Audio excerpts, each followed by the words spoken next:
The morning my last wedding vendor canceled, I did not panic.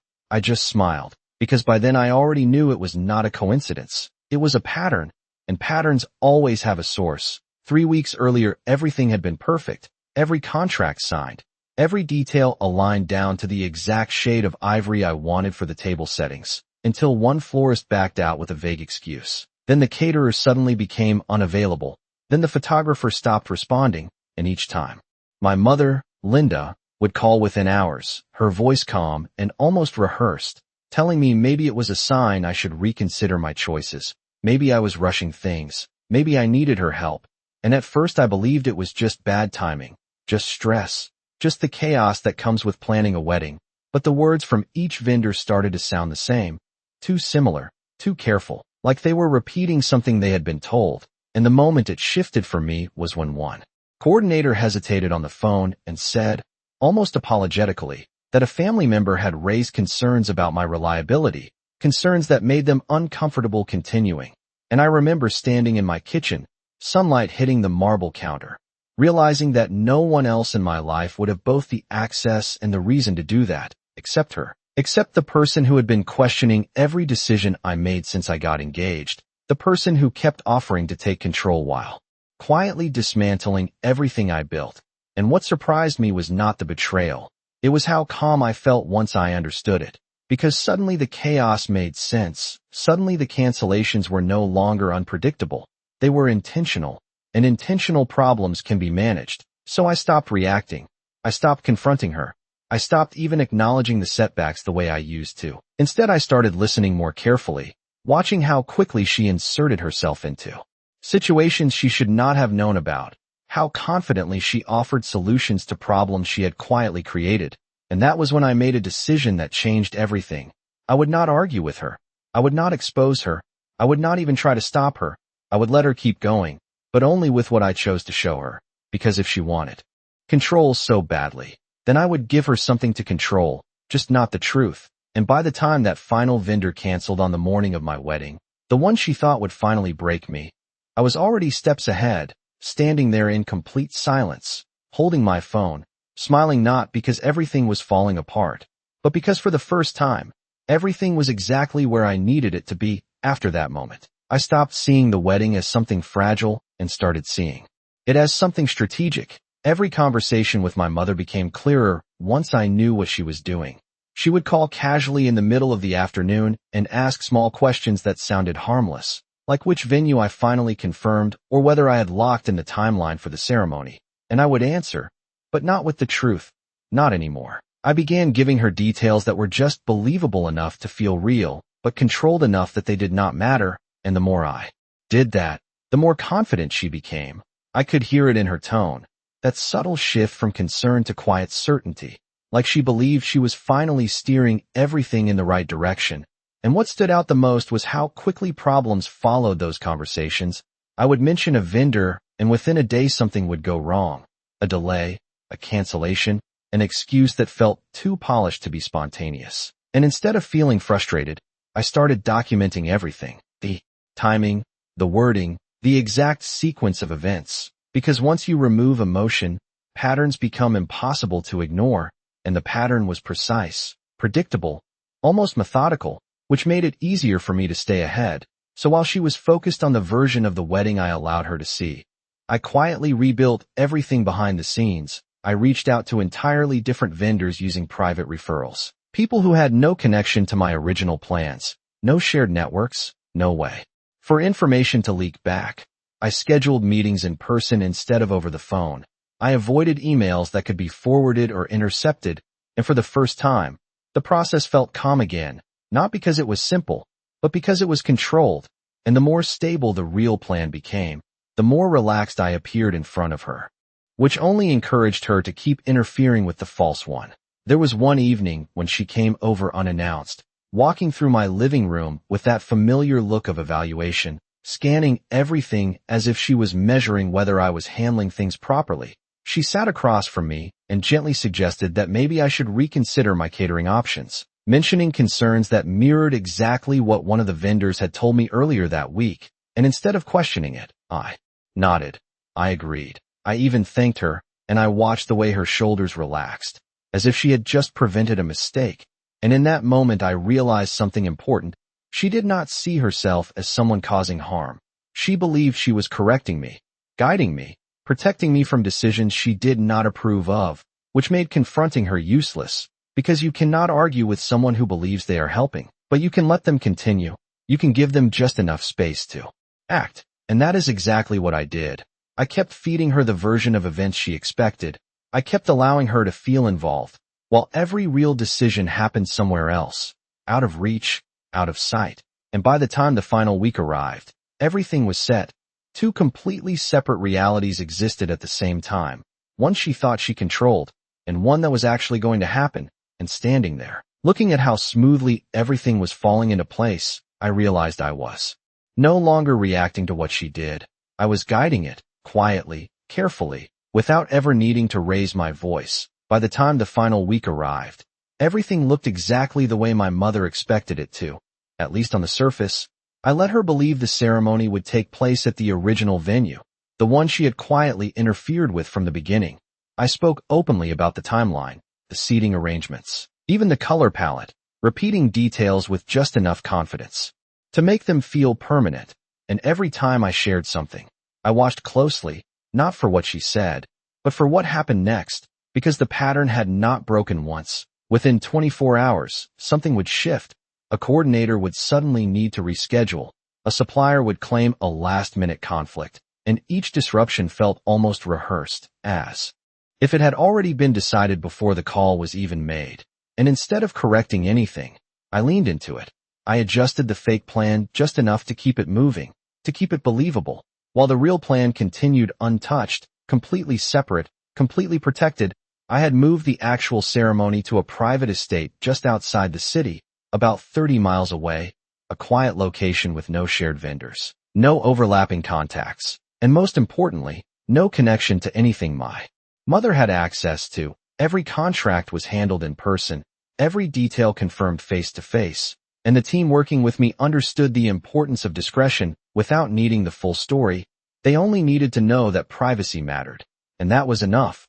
Meanwhile, my mother became more involved than ever, calling daily, offering suggestions, sometimes even subtly correcting choices I had never actually made. And I responded the same way every time, calm, appreciative, cooperative.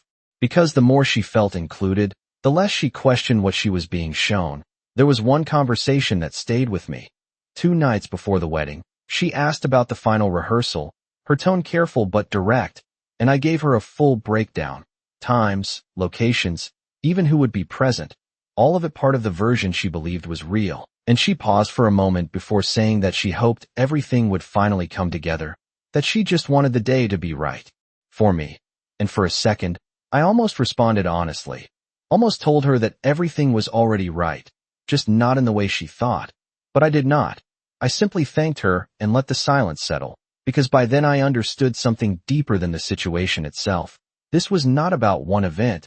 It was about control, about the need to shape outcomes according to her own standards, even if it meant quietly rewriting mine.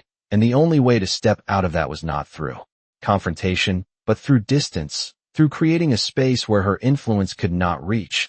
And that was exactly what I had done. So as the hours passed and the final details locked into place, I did not feel anxious. I did not feel uncertain.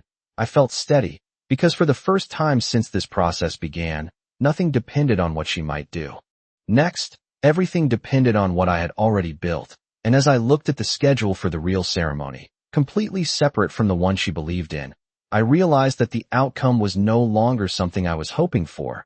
It was something that was already set in motion, waiting quietly for its moment to unfold. The night before everything was set to happen, the house was unusually quiet, not the kind of quiet that feels peaceful, but the kind that comes when everything important has already been decided. I sat alone at the kitchen island with my phone face down, not waiting for anything, just aware that if the pattern held, something would still happen, and right on time. It did. A message came through from one of the vendors tied to the version of the wedding my mother believed in. Another sudden issue, another polite cancellation, another carefully worded explanation that sounded almost identical to the ones before, and I read it once, then locked my screen, because by Now it was no longer information. It was confirmation, confirmation that she was still acting on the details I had given her, still adjusting a version of reality that no longer mattered. And instead of feeling tension, I felt a strange sense of closure, like watching the final move in a sequence that had already been planned from the beginning. I stood up, walked through the house, checking small things that actually mattered. My dress carefully hung in a separate room, the overnight bag already packed, the printed timeline for the real ceremony folded neatly inside my purse, every detail aligned, every step accounted for, nothing left to chance. And what made it different this time was not just the preparation, it was the absence of uncertainty. Because for weeks I had been reacting to disruptions, adjusting, recalibrating, trying to keep everything from falling apart. But now there was nothing left to fix, nothing left for her to interfere with, because she was no longer connected to anything real. Later that evening, she called, her voice softer than usual, asking if I was ready, if everything was finally in place, and I answered the way I always had, calm, steady, giving her exactly what she expected to hear, confirming the schedule she believed in, the location she thought was final, the version of the day she had been shaping from the background, and she seemed satisfied, almost relieved, as if the outcome was now under control. And when the call ended, I did not feel anger, I did not feel the need to confront her. I just felt distance, a clear separation between what she thought was happening and what actually was. And that separation was the entire point, because this was never about proving her wrong. It was about removing her ability to influence something that belonged to me. And as I turned off the lights and prepared to leave early the next morning, I realized that the most important part of all of this had already happened, not the ceremony, not the reveal, but the moment I stopped needing her approval to move forward. And when I stepped outside into the cool night air, the city quiet around me, there was no hesitation left, just a steady understanding that whatever happened next was no longer something she could touch, because the version of the day she had been trying to control was never going to exist. I left before the sun fully came up, the sky still a muted gray as I drove away from the house, not in a rush, not looking back, just moving forward with a quiet certainty that everything ahead of me was already set. The real venue was about 30 miles outside the city, far enough to feel separate, close enough to arrive without pressure, and when I pulled through the gates of the private estate, everything was already in motion, staff moving calmly, vendors setting up.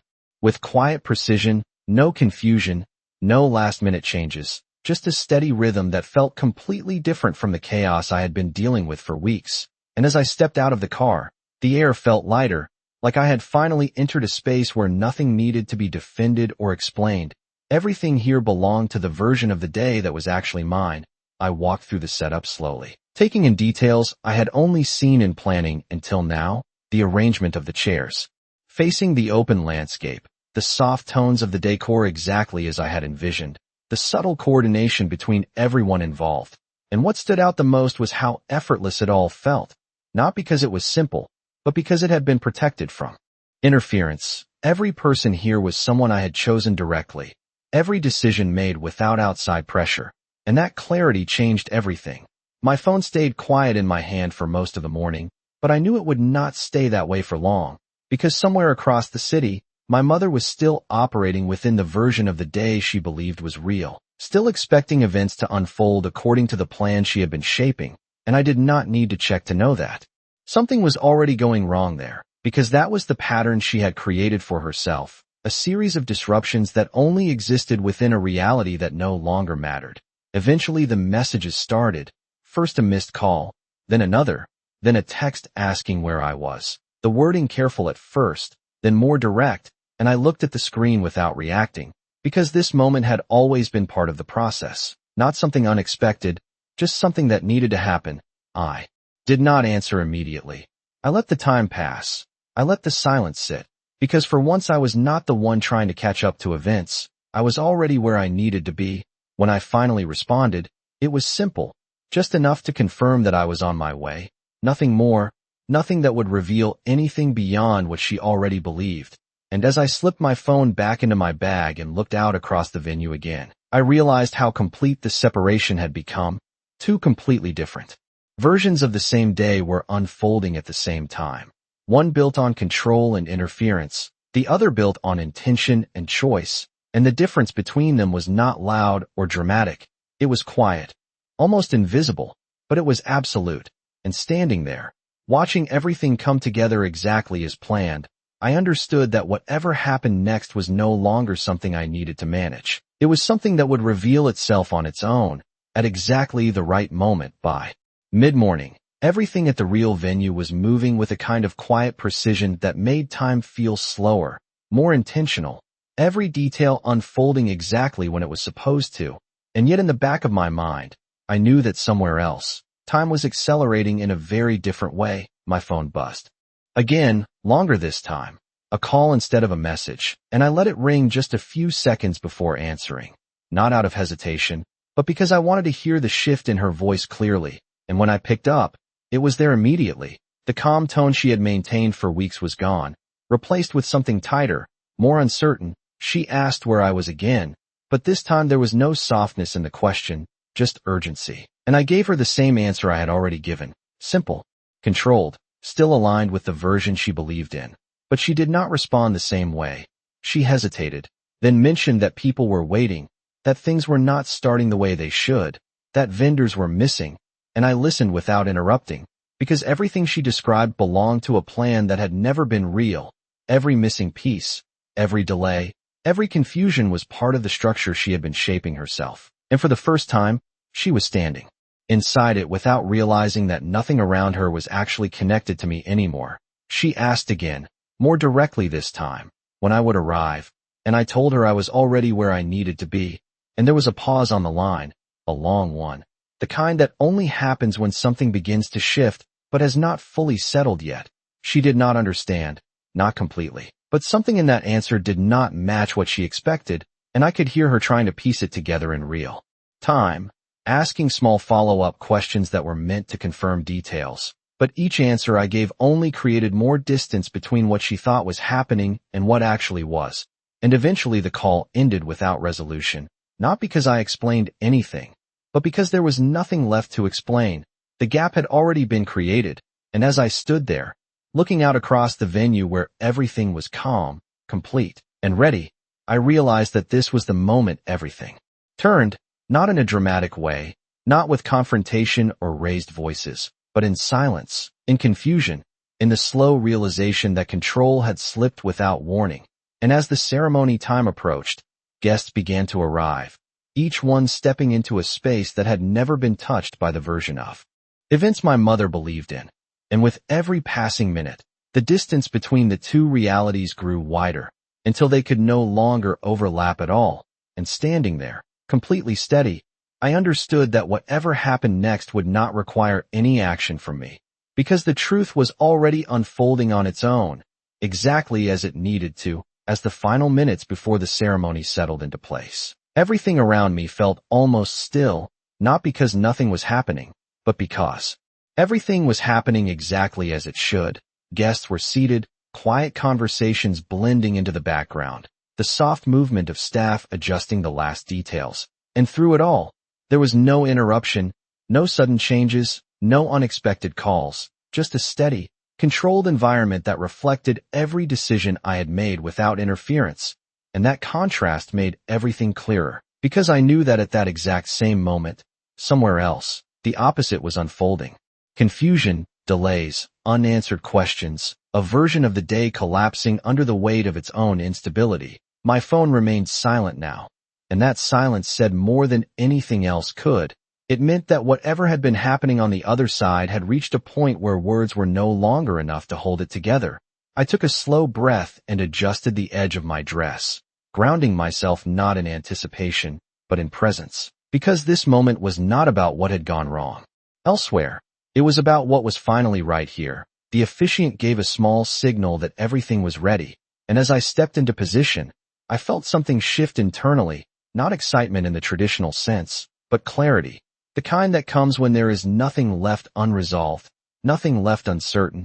And just as the first notes of music began to play softly through the space, I caught a glimpse of movement near the entrance, subtle at first, then unmistakable, a figure stepping into a place that did not match what they expected. And even without turning fully, I knew it was her. Not because I had been waiting for that moment, but because it was inevitable. She had followed the version of events she believed in until it led her here, to a space she had never been part of, and I did not need to watch closely to understand what she was seeing. Unfamiliar faces, unfamiliar arrangements. A setting that did not align with anything she had been controlling, and more than that, a complete absence of the problems she had been trying to fix. And for the first time, the pattern broke, not because something unexpected happened, but because nothing did. Everything here was stable, complete, and beyond her reach. And as I stood there, steady and composed, I did not turn to confront her. I did not acknowledge the moment directly, because I did not need to. The realization did not require my involvement. It was already unfolding on its own, in the quiet space between expectation and reality. And as the music carried forward and the ceremony began, I allowed myself to focus fully on what was in front of me, not what had been left behind, because whatever she was beginning to understand in that moment was no longer something I needed to manage. It was simply the natural result of a situation she had created without ever realizing she would have to stand inside it. I did not turn around, not because I was avoiding her, but because I no longer needed to see her reaction to understand it. The shift in the atmosphere was enough, subtle but unmistakable, like a quiet pause spreading through a room when something unexpected settles in. The ceremony continued exactly as planned, every word spoken with calm intention, every moment unfolding without interruption, and that contrast made everything sharper, because the stability here stood in direct opposition to the confusion she had just stepped out of. I could feel her presence without looking, the stillness of someone trying to process what does not match what they were certain of, and for a moment, I thought about all the times she had stepped into situations with confidence, believing she understood the outcome, believing she could guide it, adjust it, improve it, and now she was standing in a place where none of those instincts applied. Nothing here responded to her influence. Nothing here reflected the version of events she had been shaping, and that absence was louder than any confrontation could have been. The vows were exchanged with a steady clarity that I had not felt until now, not because the words were different, but because the space around them was finally untouched, and as I spoke, I realized that this moment was not just about commitment. It was about ownership, about standing fully inside a life that was no longer being quietly redirected by someone else. And when the ceremony reached its natural conclusion, there was no dramatic pause, no shift in tone, just a smooth transition into the next part of the day, guests rising, soft conversations returning, movement resuming as if nothing unusual had happened at all, and in that normalcy, the reality became even more defined, because there was no disruption to match what she had expected, no visible sign that anything had gone wrong. Only a complete and seamless experience that did not include her influence in any way. I finally turned slightly, not to confront, but simply to acknowledge the space behind me. And in that brief glance, I saw it clearly, not anger, not even confusion in the way I had imagined, but something quieter, something more internal. The slow recognition that the situation had moved beyond her reach long before she realized it. And I did not speak. I did not explain, because there was nothing left to clarify. The difference between what she believed and what was real was already visible, already undeniable, and as I turned back toward the people in front of me, toward the life I had chosen without interference, I understood that this was the only kind of resolution that would have ever mattered, not one built on confrontation, but one built on separation, on the quiet but absolute line between what I allow and what I do not. And in that moment, standing in a space that was entirely my own, I felt something settle in a way it never had before, not relief, not victory, but something steadier, something that did not depend on anyone else at all. The rest of the day moved forward with a kind of quiet ease that I had not experienced in a long time, not because everything was perfect in the way people usually describe it, but because nothing felt forced, nothing needed to be corrected. Every moment unfolded naturally, conversations flowed, laughter rose and settled without interruption, and through it all, there was a steady sense of presence that grounded everything around me. I stayed engaged with the people who were there, the ones who had shown up without conditions, without expectations of control, and that distinction became clearer with every passing hour, because what had once felt like something I needed to manage was now simply absent, There was no need to check my phone, no need to anticipate what might go wrong, no need to prepare for interference, and in that absence, something else took its place, something quieter but far more stable. The understanding that this was what it felt like to move through something that truly belonged to me. At one point, I noticed her again, not directly in front of me, but at the edge of the space, standing still in a way that contrasted with everything else around her, not excluded, but not integrated either. And that difference was not something I created in that moment. It was the natural result of everything that had led up to it. There were no raised voices, no visible confrontation, no scene that would draw attention, just a clear separation between two ways of being in the same place, one aligned with what was actually happening, and one trying to understand what had already moved past it, and I did not feel the need to bridge that gap, because it was not something that required resolution in the traditional sense. It was something that had already resolved itself through action, through choice, through the quiet decision to build something outside of her influence.